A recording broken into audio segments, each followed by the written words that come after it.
మన ముకుంద జ్యువెల్స్ వారి కొత్త బ్రాండ్ పూర్వి లైట్ వెయిట్ లో హెవీ డిజైన్స్ ఈ నవంబర్ 1 కుక్కట్పల్లిలో గ్రాండ్ ఓపెనింగ్ వివరాలకు సంప్రదించండి. నమస్కారం. కార్తీక పురాణం 9వ రోజు పారాయణలోకి వచ్చాం. అజామిళుడి కథ చెప్పుకుంటున్నాము. విష్ణుదూతలు యమదూతలు అజామిళుడి కోసం సంవాదం అన్నమాట. విష్ణుదూతలు అడిగారు, ఓ యమదూతలారా, మీ ప్రభువు మీతో చెప్పిన మాటలేమిటి? మీ యమదండనికి తగిన వాడెవడు? ఏమిటి? పాతకములు అనగా ఏమిటి? ఈ విషయాలు సవిస్తరంగా మాకు చెప్పమని విష్ణుదూతలు యమదూతలను అడిగారట. అప్పుడు వాళ్ళు చెప్తున్నారు, యమదూతలు ఏమని చెప్పారో చూడండి. ఓ విష్ణుదూతలారా, సావధానంగా వినండి. సూర్యుడు, చంద్రుడు, అగ్ని, వాయువు, ఆకాశము, గోవులు, సంధ్యలు, పగలు, దిక్కులు, కాలము, ఇవి మనుషుని పాపపుణ్యాలను గురించినటువంటి సాక్షులు. మేము వీరి సాక్ష్యాన్ని విచారించి పాపము చేసిన వాడిని దండిస్తాం. మనం ఆవుని కొట్టిన కసిరినా కూడా ఆవు సాక్ష్యం చెప్తుంది, వీడు ఆవులని దండిస్తాడు అని. అది పచ్చి పాపం. ఆవుని ఏమైనా చేస్తే ఆవు ఖచ్చితంగా సాక్ష్యం చెప్తుందట. చూడండి, మనకి పురాణంలో చెప్పారు. అది ఏదైనా పెట్టాము, ఒక అరటిపండో, ఒక తవుడో, చిట్టో, మన చేతిలో ఉన్న వస్తువు ఏదైనా ఒకటి ఆవులు తినగలిగేది గడ్డో అందిస్తే గనక వీడు గోసేవ చేసిన వాడు అని మన పుణ్యపు ఖాతాని అక్కడ తెరుస్తుంది. అది యముడి దగ్గర. వేద మార్గాన్ని వదిలి ఇచ్ఛానుసారంగా తిరుగుతూ వేదశాస్త్రములను దూషిస్తూ సాధు బహిష్కృతుడైన వాడిని మేము దండించదము. బ్రాహ్మణుని, గురువుని, రోగిని పాదముల చేత కొట్టువాడు, తల్లిదండ్రులతోటి కలహించేవాడు అయిన వాడిని కూడా మేము దండిస్తాము. నిత్యము అబద్ధమాడుచు జంతువుల్ని చంపుచూ కులాచారములను వదిలిన వాణిని కూడా మేము దండింతుము. ఇచ్చిన సొమ్మును తిరిగి తీసుకున్న వాణిని, అంటే ఎవరికైనా దానం చేసి మళ్ళీ వెనక్కి తీసుకుంటే అన్నమాట, వాళ్ళకి ఇచ్చేసాం మళ్ళీ కావాలని తీసుకోకూడదు, పొరపాటున తీసుకున్నా పెద్ద పాపమేనండి. దాని మీద కూడా భాగవతంలో ఒక ప్రత్యేకమైన గాథ ఉంది, సందర్భానుసారం చెప్పుకుందాం మనం. డాంబికుని, దయాశాంతులు లేనివానిని, పాపాత్ములని కూడా మేము దండింతుము. పరుని భార్యతో క్రీడించువానిని, ద్రవ్యము గ్రహించి సాక్ష్యము చెప్పువానిని కూడా మేము దండింతుము. నేను దాతనని చెప్పేవాడిని, అంటే నేను దానాలు చేస్తానండి, నాకు బాగా చిన్నప్పటి నుంచి దానం చేసే అలవాటు, మేము ఎప్పుడూ అన్నదానం చేస్తాం, ఈ వాక్యాలు చెప్పకూడదు. దానం చేస్తే అసలు చెప్పనేకూడదు. మిత్రద్రోహిని, ఉపకారమును మరిచిన వానిని, అపకారము చేయువానిని మేము దండింతుము. వివాహమును చెడగొట్టువానిని, ఇతరుల సంపత్తులను చూసి అసహ్యపడువానిని కూడా మేము దండింతుము. పరుల సంతానాన్ని చూసి దుఃఖించువానిని, కన్యాశుల్కముల చేత జీవించువానిని, వడ్డీ ధనముతో జీవించువానిని కూడా మేము దండింతుము. చెరువును, నూతిని, చిన్న చిన్న కాలువలను నిర్మించు వ్యాపారాన్ని మాన్పించేవాడిని, నిర్మితములైన వాటిని పాడు చేసేవారిని కూడా మేము దండిస్తాం. మోహము చేత మాతాపితరుల శ్రాద్ధమును విడిచిన వానిని, నిత్యకర్మను వదిలిన వానిని కూడా మేము దండింతుము. అంటే తద్దినాలు ఎందుకు, చనిపోయారు, పోయిన వాళ్ళు పోయారు, వాళ్ళకి ఇప్పుడు ఏం చేసినా వాళ్ళకి దక్కేది ఏమీ లేదు అని ఇలాంటి వాక్యాలు మాట్లాడే దౌర్భాగ్యులు చాలామంది ఉంటారండి. చచ్చిపోయిన వాళ్ళకి ఎందుకు చేయాలి అని, ఈ చనిపోయిన వాళ్ళకి ఎందుకు చేయాలన్న వాక్యాలు విని వాళ్ళ మోహంలో పడి చేస్తున్న, అంటే అలవాటుగా చేసేవి కూడా మానేస్తారు. పెద్దవాళ్ళకి పెట్టడము, పెద్దల్ని స్మరించుకోవటము, ఏదైనా నువ్వుల నీళ్ళు వదిలిపెట్టడము. మనం చేసుకున్నాం కదా మన పెద్దల రోజులు అని చెప్పి, ఆ రోజుల్లో కూడా క్రియలు చేయకపోయినా చెయ్యటాన్ని చెడగొట్టిన వాళ్ళని కూడా యమదూతలు దండిస్తారు. నిత్యపాక పరిత్యాగిని, పరపాక రతుని, పితృశేషాన్ని భుజించేవానిని మేము దండితుము. పరపాక పరిత్యాగి అంటే ఏంటంటే తాను వండిన అన్నంలో ఇతరులకి ఎంత మాత్రము పెట్టకుండా మొత్తం అంతా తానే తినేవాడు ఒకడు. పరపాక రతుడు అంటే నిత్యము పరుల అన్నాన్నే భుజించేవాడు. ఫ్రెండ్స్ బాక్సుల నుంచి రోజు కొట్టేసే వాళ్ళకు కూడా పాపమేనండి, వీళ్ళు కూడా నరకంలో పడతారు. చాలా శిక్షలు ఉంటాయి. వాడు పెడితే తినచ్చు, తీసుకుని తినకూడదు. ప్రతిరోజు ఎవరిదైనా తింటున్నా కూడా తప్పే. పితృశేషాన్న భోక్త అంటే శ్రాద్ధ భోక్తలు భుజించిన తర్వాత తాను శిష్టాన్ని భుజించేవాడు. ఇతరులు దానం చేసే సమయంలో ఇవ్వద్దని చెప్పేవాడు. యాచించిన బ్రాహ్మణునికి ఇవ్వనివాడు. శరణుజొచ్చిన వారిని చంపువానిని మేము దండిస్తాము. అంటే శరణుజొచ్చిన వాడు ఎవరైనా, అయ్యా నన్ను రక్షించండి అంటే వాడిని హింసించే వాళ్ళు కొంతమంది ఉంటారు, వాళ్ళని కూడా దండిస్తారట. స్నానమును, సంధ్యావందనమును విడుచువానిని, నిత్యము బ్రాహ్మణ నింద చేసేవాడిని, బ్రాహ్మణ హంతను, అశ్వహంతను, గోహంతను మేము దండింతుము. ఇంతవరకు చెప్పినట్టు పాతకములు చేయు మానవులు మా యమలోకమునందు మా చేత యాతనలను పొందుతారు. ఈ అజామిళుడు బ్రాహ్మణుని వంశంలో జన్మించి దాసీ సంగములోలుడై జన్మ మొదలు జన్మాంతము వరకు పాపములనే చేసినాడు. ఇతనిచే చేయబడిన పాపాలకు మితి లేదు, లెక్కలేదు. ఇటు విప్రాధములు మీ విష్ణులోకానికి ఎట్లా అర్హుడవుతాడు?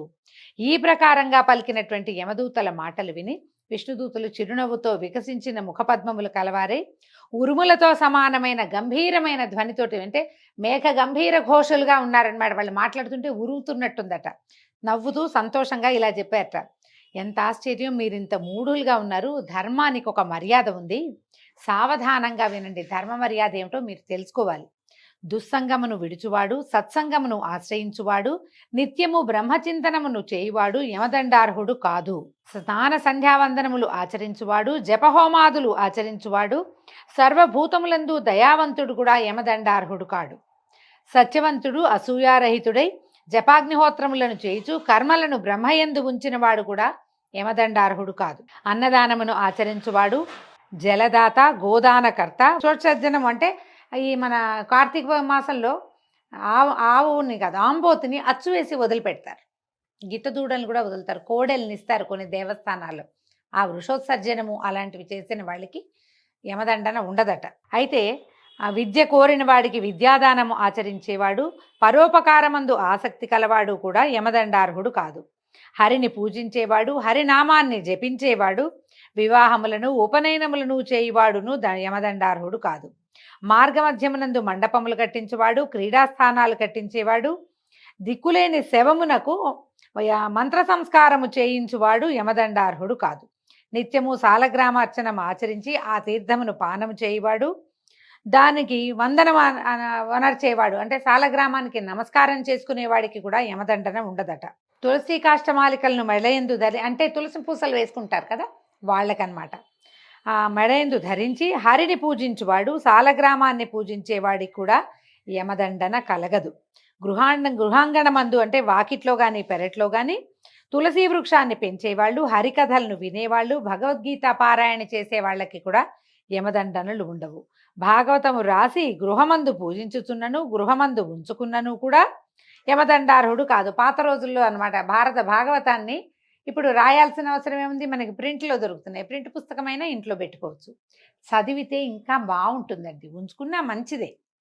ఒటిగా పుస్తకాలు కొనుక్కొచ్చి ఉంచుకుంటే ఏముంది, పుస్తకగత విద్య కాదది, అది మస్తకగతంగా ఉండాలి ఏదైనా కూడా. భాగవతాన్ని కానీ భగవద్గీత కానీ చదివితే మనకి కలిగే జ్ఞానోదయము, ఈ జీవితాల నుంచి మనకి తెలిసే తరుణోపాయము ఇంకొక రకంగా రాదు, అది పుస్తకంలో ఉంటే రాదు, పుస్తకం ఉన్నా మంచిదే. అయితే అప్పుడు రాసుకునే వాళ్ళు అనమాట, అందుకని ఆ వాక్యాలు చెప్తున్నారు. తర్వాత సూర్యుడు మేషతుల మకర సంక్రాంతులందు ఉండగా ప్రాతస్నానం ఆచరించే వాళ్ళకి కూడా యమదండన ఉండదు. రుద్రాక్షమాలికను జపించి జపదాన హోమాదుల్ని ఆచరించే వాడికి యమదండన లేదు. ఎప్పుడు అచ్యుత, గోవింద, అనంత, కృష్ణ, నారాయణ, జనార్దన, వాసుదేవ, శ్రీరామ అని హరినామ సంకీర్తనము ఆచరించేవాడికి కూడా యమదండన ఉండదు. కాశియందు మణికర్ణికా ఘట్టమున హరిస్మరణ చేయుచు మృతిని చెందిన ఎడల వాడు సర్వపాపాలు చేసిన వాడైనను యమదండార్హుడు కాదు. దొంగ, కళ్ళు త్రాగువాడు, మిత్రహంతకుడు, బ్రాహ్మణహంత, గురుభార్య రతికుడు, స్త్రీహంత, రాజహంత, గురుహంత, గోహంత మొదలైన పాపాత్ములు కూడా మరణకాలమందు హరిని స్మరించిన ఎడల పాప విముక్తులు అగుదురు. మహిమను తెలుసుకొని గాని తెలియక గాని హరినామ సంకీర్తన గావించిన వారు పరమ పాపాత్ములైనను ముక్తులగుదురు. హరినామము సంకేతము చేత గాని పరిహాసము చేత గాని తెలిసి గాని తెలియక గాని స్వల్పముగా గాని అధికముగా గాని ఉచ్చరించున్నవాడు కూడా పాప విముక్తుడవుతాడు. పడినప్పుడు, తొట్టుపాటు పొందినప్పుడు, కొట్టబడినప్పుడు, జ్వరాదుల చేత పీడింపబడినప్పుడు, సప్త వ్యసనముల చేత పీడింపబడినప్పుడు, వశము కానప్పుడు కూడా హరి అని పిలిచినవాడు యమదండార్హుడు కాదు. అనేక జన్మలలో సంపాదించబడి ప్రాయశ్చిత్తములు లేక కొండల వలె పెరిగి ఉన్నటువంటి పాపములన్నీ కూడా భూమి యందు గాని స్వర్గమందు గాని హరినామ సంకీర్తనము చేత నశించును. మరణావస్థలో ఉన్నవాడు హరినామ స్మరణము చేసిన ఎడల వాని పాపములని అగ్నిలో ఉంచినటువంటి దూది వలె కాలిపోవును అని విష్ణుదూతలు ఇట్లా యమదూతలతోటి చెప్పారు. ఈ చెప్పిన తర్వాత అజామిళుడిని యమదూతలు పట్టుకున్నారు, అతని దగ్గర నుంచి వాళ్ళ దగ్గర నుంచి లాగేసుకున్నారనమాట. ఆ తర్వాత అజామిళుడు విష్ణుదూతలకు నమస్కారం చేసి మీ దర్శనం వల్ల నేను తరించానని చెప్పాడు. తర్వాత విష్ణుదూతులు అజామిళుడితో కలిసి వైకుంఠానికి వెళ్ళిపోయారు. అయితే ఏమైందట, ఈ అజామిళుడు యమదూత విష్ణుదూతల సంవాదం అంతా విని ఆశ్చర్యపోయాడు. వీళ్ళు మాట్లాడుకున్నవన్నీ విన్నాడు. అయ్యో ఎంత కష్టమైంది, ఆత్మహితం చేసుకోలేకపోయానే, చిచి నా బతుకు సజ్జన నిందితమైంది కదా, పతివ్రత అయిన భార్యను వదిలిపెట్టి కళ్ళు తాగేడి దాసిని భార్యగా స్వీకరించాను, వృద్ధులైనా నాకంటే నేను తప్ప ఇంకో దిక్కులేని మా అమ్మా నాన్నలు పరమపుణ్యాత్ములు, వాళ్ళని కూడా నీచుడినై నేను విడిచిపెట్టాను, ఎంత పనిచేశాను, ధర్మహంతలు కాముకులు నిరంతరం అనుభవించే నరకమందు ఇప్పుడు నేను నిశ్చయంగా పడేదను. కానీ ఇదేం ఆశ్చర్యం, ఈ స్వప్నమా, ఈ నల్లకత్తుల్ని ధరించిన యమభటులు ఎక్కడికి వెళ్ళిపోయారు, నేను పూర్వజన్మమందు పుణ్యం ఆచరించిన వాడను, ఇది నిజం. అట్లు కానిచో దాసీపతినైన నాకు మరణకాలమందు హరిస్మృతి ఎట్లా కలిగింది, నా జిహ్వ హరినామాన్ని ఎట్లా గ్రహించింది, పాపాత్ముడినైన నేనెక్కడా, ఈ అంత్యకాలమందు నాకు ఈ స్మృతి ఎలా వచ్చింది, లజ్జని విడిచి నేను బ్రాహ్మణుల్ని చంపాను, నాకు నాలాంటి వాడికి మంగళకరమైన నారాయణ నామం ఎట్లా లభించింది అని బాగా ఆలోచించుకున్నాడు. మనము ఆత్మద్రోహం చేసుకుంటాం. ఈ ఆత్మద్రోహాలలో ఏమిటి, మనని మనం మోసం చేసుకోవటం మొదటిది. రెండోది, మనం ఆచరించవలసిన విధి విధానాలు ఏమున్నాయో అవేవి ఆచరించకపోవటం కూడా ఆత్మద్రోహం కిందే చెప్తారండి. నేను ఏమంటారు, లేటెస్ట్ డెవలప్ అయ్యాము, డెవలప్డ్ కంట్రీలో ఉన్నాము, లేదా దేశం ముందుకెళ్ళింది, చాలా నేర్చుకున్నాము, లేదా సైన్స్ బాగా డెవలప్ అయిపోయింది, ఈ మరణించిన వాళ్ళ కోసం చేసే విధి విధానం వల్ల ప్రయోజనం లేదు, జీవించి ఉండి కూడా దేవతా పూజనమో, దేవతా నమస్కారమో, దేవాలయ గమనమో ఇవన్నీ రహితమైనవిగా భావిస్తూ ఈ రకమైన ఆలోచన ధోరణి, అంటే తిరుగుబాటు ధోరణి, ఇవేవి సరైనవి కాదు, మేము ఇప్పుడు కొత్తగా తెలుసుకుంటున్నవే సరైనవి, ఇలాంటి ఆలోచన చేసినా కూడా ఆత్మద్రోహం చేసుకున్నట్టే. మన జీవుడికి సుఖపడే యోగం లేకుండా చేస్తాం.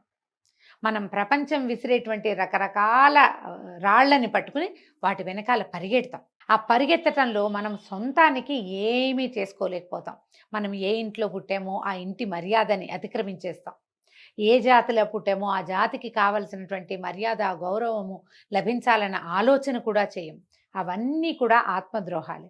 పురాణాల్లో ఇట్లా చెప్పారు, చచ్చిపోయేటప్పుడు వీడు ఇన్ని పచ్చిపాపాలు చేశాడు, చనిపోగానే ఒకసారి చనిపోయే సమయంలో నారాయణ అంటే ఎట్లా సరిపోతుంది అని 100 సార్లు ఈ కథ విన్నప్పుడల్లా ప్రశ్న వస్తూనే ఉంటుందండి. ఇప్పుడు కుమారుడికి నారాయణ అని పేరు పెట్టుకుని ఆ నారాయణ నారాయణ అని ఎంతసేపు పిల్లవాడిని పిలుస్తూ ఉండటం వల్ల అతనికి నారాయణ నామస్మరణ అలవాటయ్యి ఉండి అంత్యకాలంలో నారాయణ నామస్మరణ చేశాడు.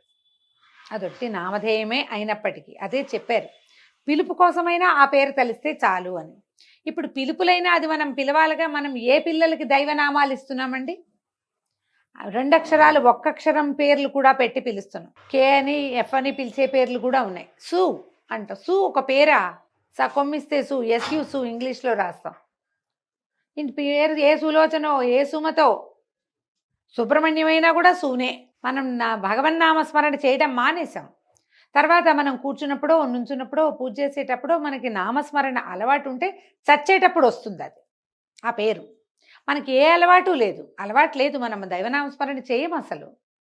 చనిపోయేటప్పుడు ఎట్లా వస్తుంది? దానికోసం ముందు నుంచి నామస్మరణ అలవాటు ఉండాలి. ఈ భగవన్నామస్మరణ చేసే అలవాటు ఉంటే ఎప్పుడో ఒకప్పుడు సజావైన దారిలోకి వస్తాం. నామంలో ఏముంది అంటే నామంలో ఎనర్జీ ఉంటుంది.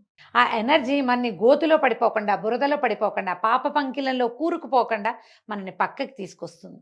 పిల్లవాడికి ఏదో పేరు పెట్టడం, ఏ రామ అనో కృష్ణ అనో మనం ఎందుకు పిలవట్లేదు. ఇప్పుడు కలియుగంలో చివరి పాదంలోకి వచ్చేసాం. ఈ కాలంలో ఈ పరిస్థితులు ఉంటాయి కాబట్టి పురాణాల్లో ఇట్లా చెప్పారు.